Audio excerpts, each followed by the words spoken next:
¿Qué tal? Vamos a dar inicio a nuestra siguiente clase de literatura griega imperial con los temas de la fábula y la lírica del periodo, concentrándonos sobre todo en las anacreónticas. Babrio fue el autor de fábulas más conocido de la antigüedad tardía y de la época bizantina, y es el autor de fábulas en verso coliámbico por excelencia también. Según señala Rodríguez Adrados, la tradición versificada de Babrio depende enteramente de las fábulas coliámbicas ya mencionadas. Sin embargo, ofrece nuevos principios métricos establecidos por el propio autor. El nombre de este es simplemente Babrio, porque se ha comprobado que el praenomen Valerio, que aparece en uno de los manuscritos, no es más que una confusión. Lo que sabemos de su persona se deduce de sus prólogos y de datos esporádicos dispersos en sus obras. Dedica la misma a un rey Alejandro, quizá un régulo de Cilicia de tiempos de Vespasiano, que es la segunda mitad del siglo I después de Cristo.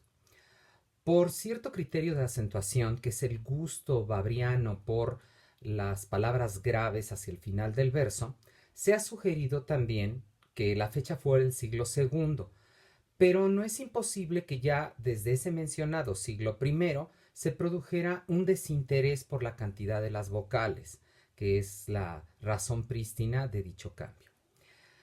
Veamos un ejemplo de esto que por desgracia falta en su antología y no me di cuenta hasta ahora, pero se los voy a leer en griego y quiero que noten cómo al final la última palabra de los versos, que voy a tratar de marcar muy bien, es una palabra grave.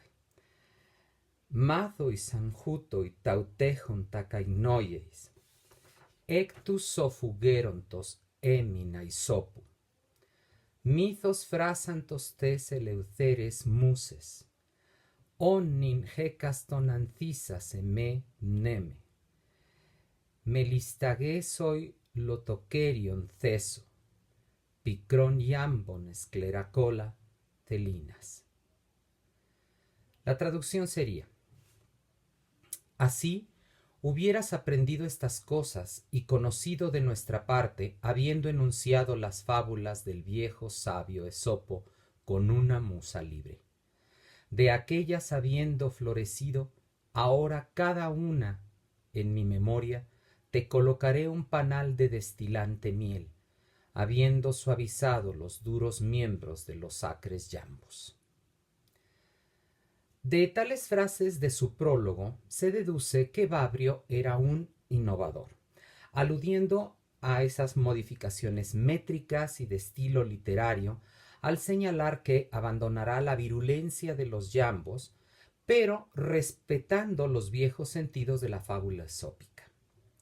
Obvio que cuando habla de estos duros yambos que son suavizados es porque él ya no usará este verso sino el coliambo, y el hecho de que retomará a Esopo, aunque no siguiendo exactamente las piezas de este. Alguno ha querido ver en estos versos que Babrio solo versificó a Esopo, pero es el poeta quien se jacta de tener una musa libre, así que sería ilógico pensarlo. Podemos identificar esto más bien con el estilo coliámbico, como les decíamos, que era muy propio de él, y que de hecho va a crear lo que hoy entendemos como un estilo babriano y una tradición igualmente babriana. Se le atribuyen 143 fábulas que poseen una serie de características comunes, aparte del metro, pero también ciertas disimilitudes que llevan a reconocer que tenemos dos tipos de fábulas en la colección. Las extendidas y literarias son aquellas que se le atribuyen a Babrio, y hay otras breves y esquemáticas que se pueden atribuir a un imitador o imitadores, reunidos ambos en una colección de esos nuevos versos coliámbicos babrianos con el acento en la penúltima sílaba.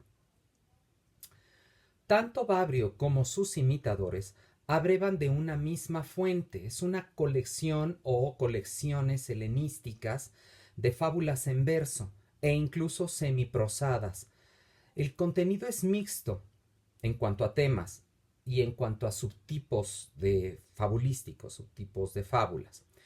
A veces el poeta y sus imitadores se limitan a modificar las fuentes dentro de sus estilos característicos, pero otras veces crearon a partir de ellas fábulas derivadas con un tema sustancialmente variado. Otras veces aún crearon fábulas completamente nuevas, siempre siguiendo los modelos estructurales clásicos. De los dos libros originales de Babrio y de los ya citados imitadores, es que se constituye la actual colección que pasa bajo su nombre. Puede reconocerse de manera general a Babrio de su imitador o imitadores en que él, a pesar de seguir en líneas generales la temática y la tipología, reduce las fábulas, el imitador, a 4 o 6 versos, creando así fábulas esquemáticas de situación o de carácter agonal con una o dos intervenciones orales, omitiendo en ocasiones el cierre. Por el contrario, las características de Babrio son ampliamente reconocibles. Él casi elimina las anécdotas humanas, reduce muchísimo las fábulas agonales y es muy parco en las etiológicas. Favorece, por el contrario, las fábulas de situación con tintes de agón, normalmente con dos intervenciones orales de dos personajes. Gusta de la fábula larga en la que la situación inicial se vuelve episódica, por lo que no es inusual que alargue las fábulas que en su modelo estaban resumidas o eran menores por un mero gusto literario que no de dramatismo teatral, como sería el caso, por ejemplo, del poeta latino y casi contemporáneo Fedro. Fedro prefiere unirlo al escarnio y a la diatriba moral. Babrio no, Babrio prefiere lo novelesco y lo retórico y tiene un ánimo ampliamente estético, claramente estético. Babrio ilustra pequeños relatos que dan una visión humana de la vida. Habla del esfuerzo, la verdad, la costumbre, la crítica religiosa. Son situaciones todas que trata con un humorismo que refleja mucho una sociedad conflictiva, pero menos agria y menos polarizada que la de su colega romano Fedro. De todo esto se desprende que Babrio seleccionó los temas y eliminó o redujo algunos, favoreciendo también otros distintos. Añadió fábulas derivadas y creó otras más. Fue un literato que amó la descripción de situaciones, que gusta del relato, del buen humor, por lo que su colección pierde el tono moralizador que solemos anexar a este género tan poco apreciado.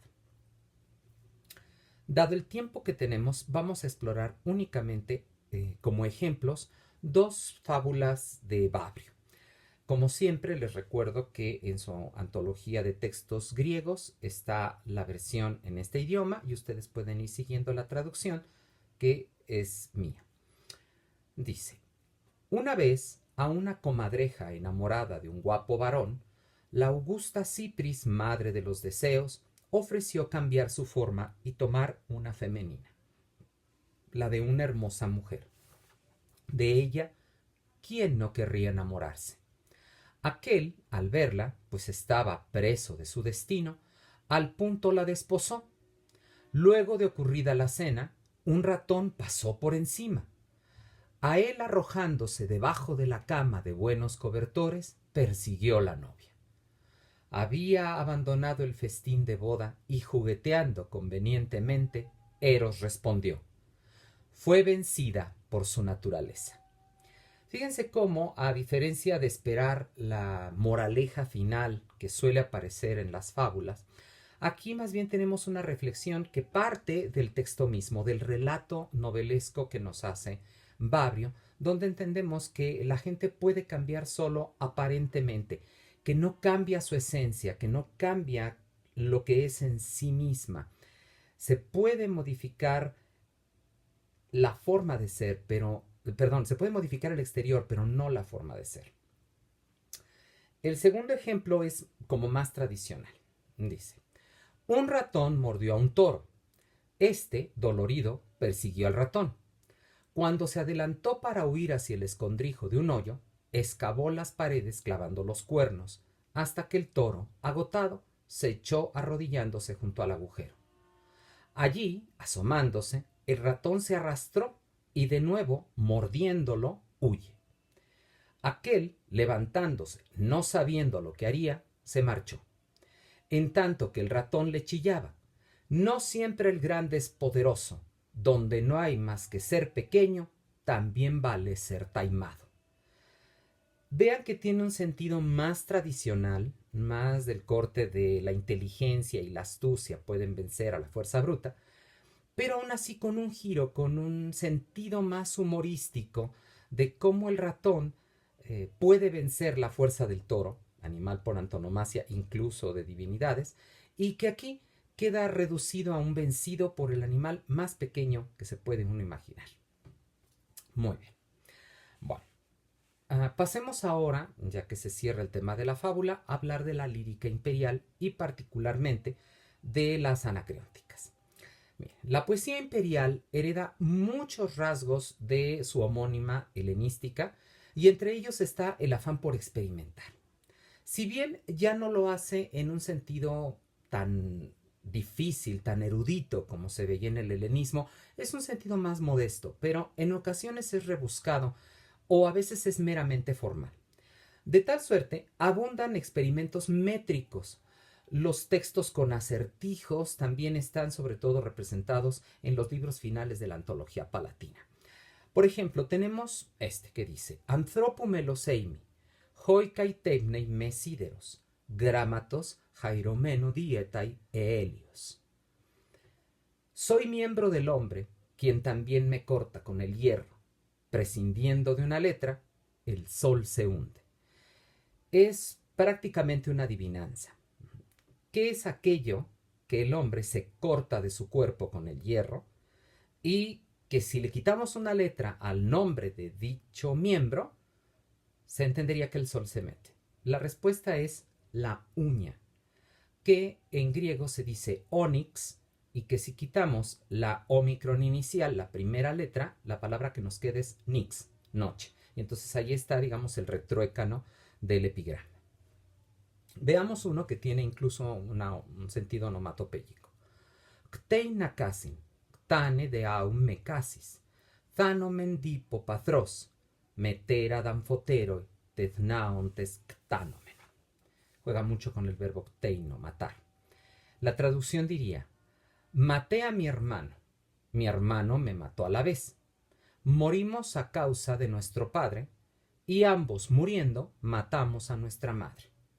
Es nuevamente un sentido de adivinanza, donde entendemos que la respuesta es mitológica, son Eteocles y Polinices. Ahora, también existen, por ejemplo, representantes con juegos dialectales, es decir, ya hablando un griego koiné, ya establecida la koiné como lengua, ellos siguen, digamos, las tendencias del género y utilizan dialectos que no son propios incluso de los epigramas. Este sería el caso, por ejemplo, de la poetisa cortesana Julia Valvila, amiga y, por lo que se entiende, confidente de la emperatriz Sabina, la mujer de Adriano, a quienes de hecho acompaña Julia en su viaje al Nilo. Y la poetisa inscribió unas líneas, unos versos en el coloso de Memnón, que es el coloso de Ramsés II. Y de allí se obtienen estos textos y solo la conocemos gracias a dichas inscripciones. Lo particular es que lo hace en versos sáficos y con el eolio de la poetisa. Tienen los ejemplos en su antología en griego. Dice Julia Valvila: escuché de la piedra parlante, yo, Valvila, la voz divina de Memnón o Famenot. Llegué aquí con la encantadora reina Sabina, cuando el sol comenzaba la carrera de su primera hora, al caer el quinceno año de Adriano, cuando Atir llegaba a su luz 24, la 25ª mañana del mes Atir. Es pues como aquí estuvo Julia Valvila, ¿no? En la estatua de Memnón. Claro, mucho más agradable porque lo hizo en verso. Y siguiendo la tradición egipcia, le da el nombre de Famenot a la estatua colosal. Y siguiendo la tradición griega, pues lo identifican con el héroe troyano o de la saga troyana Memnón, el rey etíope que va en ayuda de Príamo. Pero lo interesante es ver cómo lo enuncia a partir del calendario egipcio. En el siguiente fragmento tenemos la relación clara con la reina Sabina. Dice, ayer Memnón en silencio recibió al esposo, para que de nuevo la hermosa Sabina regresara aquí, pues gusta de la encantadora belleza de nuestra reina.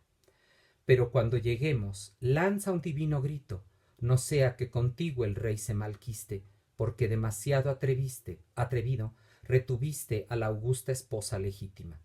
Y Memnón, temblaste ante el poder del gran Adriano. Se escuchó de súbito, y ella, oyendo, se alegró.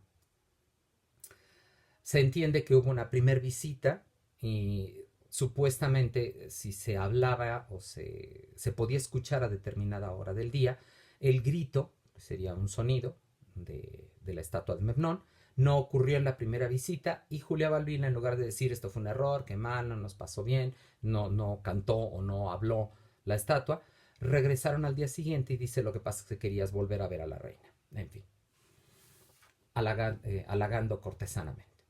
Ahora, dentro de estas variantes o de estos gustos retorcidillos de la lírica imperial, se resucita también la tecnopegia que ya habíamos visto con Teócrito el semestre pasado, es decir, estos poemas figura, donde los versos del poema tienen una forma determinada.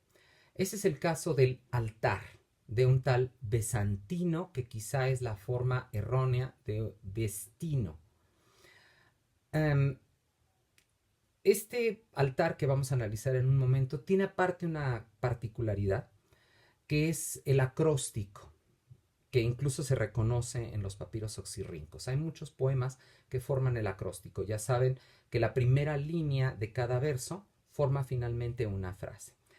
Nada más para que recuerden esto, aquí pueden ver cómo está la forma del altar en el texto griego.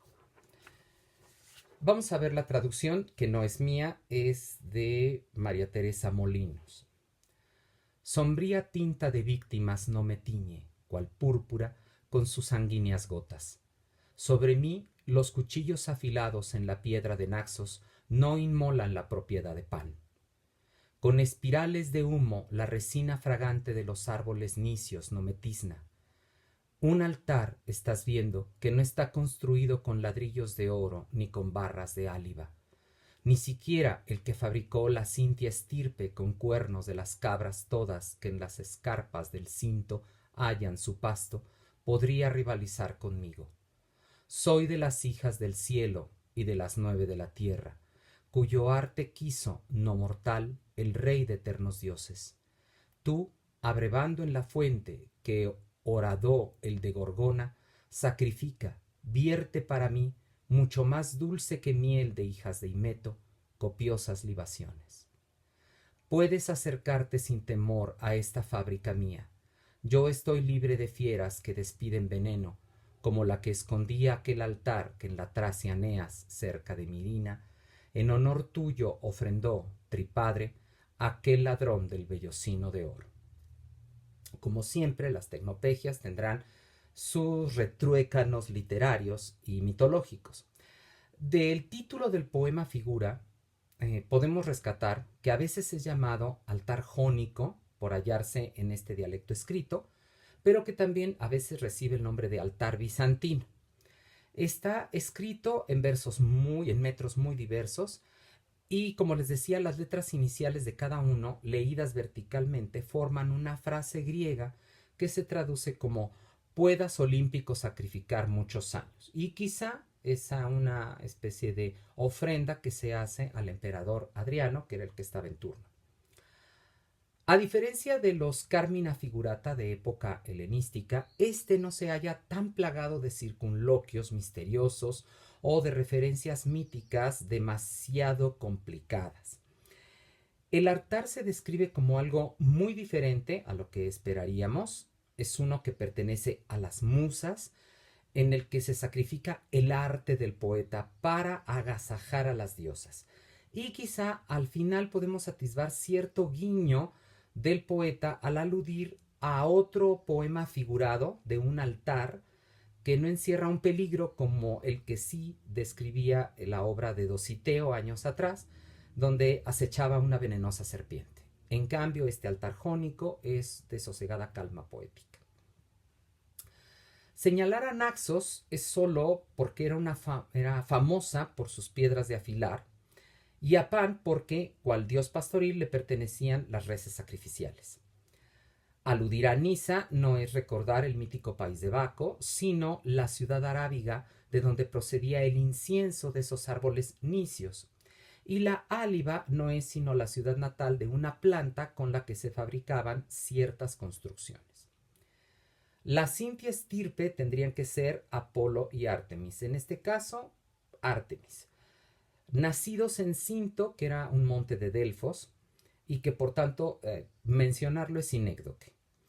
Contaba la leyenda que la diosa había construido un altar en honor de su hermano con cuernos de cabra, utilizando solo los diestros y desechando los siniestros, en un sentido simbólico muy obvio. Las hijas del cielo son las gracias, según el escolio al poema, y las de la tierra obviamente serían las musas. El rey eterno es, sin duda, Zeus. El hijo de Gorgona mencionado es Pegaso, que hizo brotar del Helicón la fuente Hipocrene con una cos. Tanto el monte como la fuente estaban consagrados a las musas. Las hijas de Limeto que menciona son las abejas que producían, según vieja fama ática, la miel más exquisita. Neas es un islote cercano a Lemnos, al occidente de su costa, donde estaba la citada ciudad de Mirina, en la cual Jasón hubo de erigir un altar que es recordado aquí y que se menciona a través de la tripadre, que debe ser una forma diferente de llamar a la tritogenia, es decir, a Atena, a quien se consagró ese altar y se sacrificó las víctimas por parte de Jasón.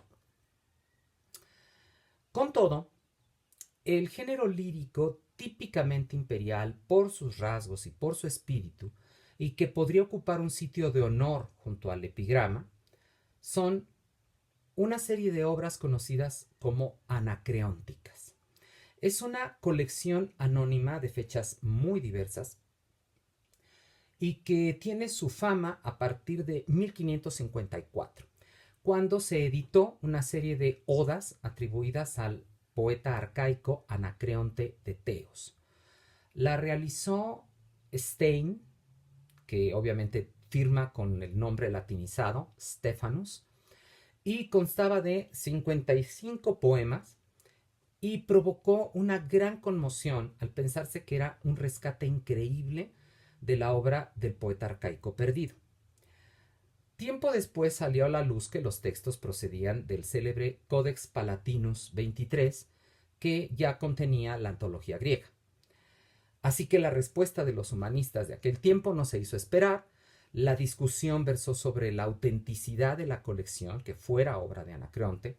Se habló del estilo llano, casi prosaico de estos poemas, que eran síntoma inequívoco de una fecha tardía, y la condena a las obras fue lapidaria, perdiendo de vista que era menester conservar todo lo posible de esta poesía, aunque no tuviera los vuelos de las de Anacreonte, ni perteneciera al famoso autor, porque era en sí un rescate antiguo maravilloso, pero bueno, siempre las academias han tenido otras visiones.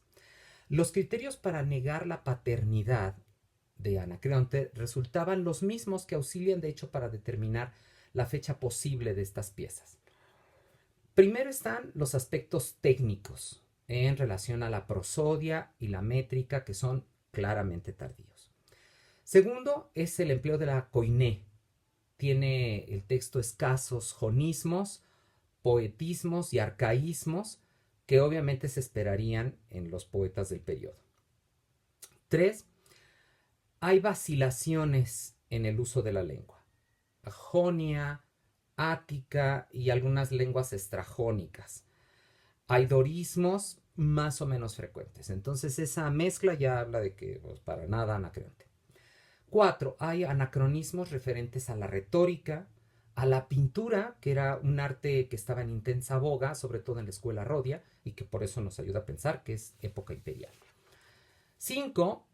Hay un desvirtuamiento del campo poético de Anacreonte, porque no tenemos ninguna mención a Polícrates. El único amor mencionado en las anacreónticas del poeta es Batilo, que es prácticamente un símbolo del erotismo anacreóntico general y que prácticamente se vuelve un cliché. Y finalmente 6 es un abarrotamiento de temas tópicos de la epigramática imperial. Son ecos claros de la segunda sofística y son resabios de estoicismo y de ciencia, lo que nos permite decir no es Anacreonte, es poesía imperial. De tal manera, la colección debió formarse de esta forma y según apunta el destacado helenista Máximo Brioso Sánchez, que es el traductor de estas piezas, dice lo siguiente. En cierto momento, en la transmisión de Anacreonte, que se puede establecer entre el helenismo tardío y la época de Gelio, se refiere al erudito romano Aulo Gelio, se introdujo un elemento de perturbación que había de producir, suponemos que gradualmente, una dificultad creciente para distinguir entre lo auténtico y lo falso. En esta etapa se pasó insensiblemente de la mera imitación a la confusión, y se puede sospechar que ya en ese tiempo circulaban grupos de anacreónticas apócrifas que en ciertos casos podían pasar por auténticas. Para que esto último ocurriese, el poeta antiguo debía ser ya mucho peor conocido, lo que en parte se explica porque las nuevas composiciones llenaban mejor los gustos de la época. Se crea así el género de los anacreonteia, al que debieron integrarse más colecciones que la que hoy poseemos y que tuvo importante función durante cierto tiempo en las actividades simposiacas en boca de profesionales, según se deduce del pasaje de Gelio. Bueno, todo lleva a la conclusión que no estamos, entonces, ante un ideal de falsificación, sino uno de emulación. Llamarlo anacreóntica es calificar un modo de poetizar. Para que esto se diera, hubo ciertas características en la época. Estaría la tendencia al anonimato en la poesía o el amparo de las creaciones a nombres consagrados para que entonces tus piezas tuvieran relevancia. Parten de un pasatiempo literario, el gusto por vamos a escribir como fulano, cuando ya la poesía es un arte menor y al alcance pues prácticamente de cualquier individuo medianamente preparado. Y por ello muchos de estos poemillas son erudición versificada o juegos ramplones. El auténtico Anacreonte debió de no ser ya tan popular, dados los cambios de gusto del tiempo. Reflejo de ello es la pérdida misma y la escasa presencia de Anacreonte en los papiros. Su lugar lo vinieron a ocupar estas anacreónticas, el nuevo género que estaba inspirado en el poeta antiguo. Entonces resulta terrible pensar que perdimos a Anacreonte en buena parte por estos poemas imitados.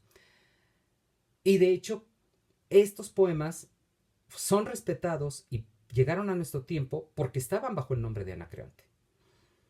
La paradoja de la filología. El legado ficticio se nutrió con los años, primero en el imperio y luego en los gustos bizantinos y finalmente con los anhelos de resurrección de la propia época del Renacimiento a la que pertenece Stefanos. Luego de todo esto hay que señalar que la colección ocupa un rango temporal muy amplio. Tenemos poemas helenísticos, pasa por la época imperial romana y alcanza los primeros tiempos bizantinos. Entonces es una colección de poemas de un amplísimo rango. Pero la mayoría de los poemas anacreónticos son imperiales. Solo unos pocos se pueden ubicar en los extremos que les mencioné, por lo que la mayoría de estos poemas se crearon antes del siglo V de nuestra era.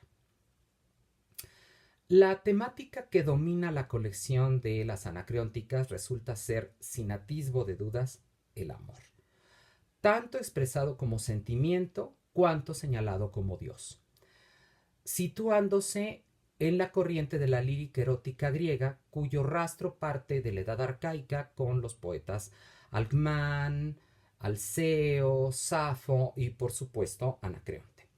Quizá Anacreonte el más puntual y respetado poeta del género, y de esto que se aferren tanto a su nombre al momento de componer piezas amorosas. No obstante, el amor está envuelto en la atmósfera convencional del producto del propio estudio de la obra del poeta arcaico. Es decir, son construcciones que parten del mismo Anacreonte, rebosan deseo, pasión, vino, por lo que no es tampoco ajeno a los tópicos de la obra del arcaico. De ahí que encontremos comúnmente la visión del combate contra el amor, la constante antítesis entre este y la guerra, entre el guerrero y la virtud bélica, etc. Vamos a ver un único ejemplo ahorita de las anacreónticas para entender un poco mejor esto y continuaremos en la siguiente clase. Dice el texto que tienen ustedes en su antología.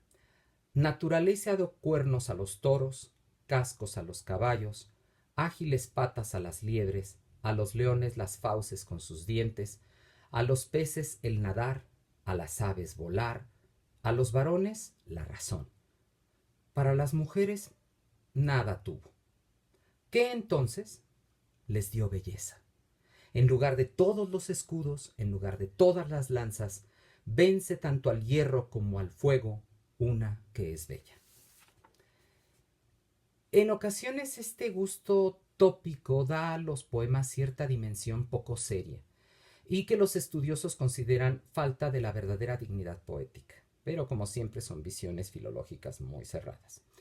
Esto no es mera pedantería académica en el poema. Hay un tono banal en las anacreónticas, hay una trivialización de los argumentos, como en el caso anterior donde se reconoce que se juega con los postulados aristotélicos sobre la distribución de las habilidades y la superioridad del ser humano.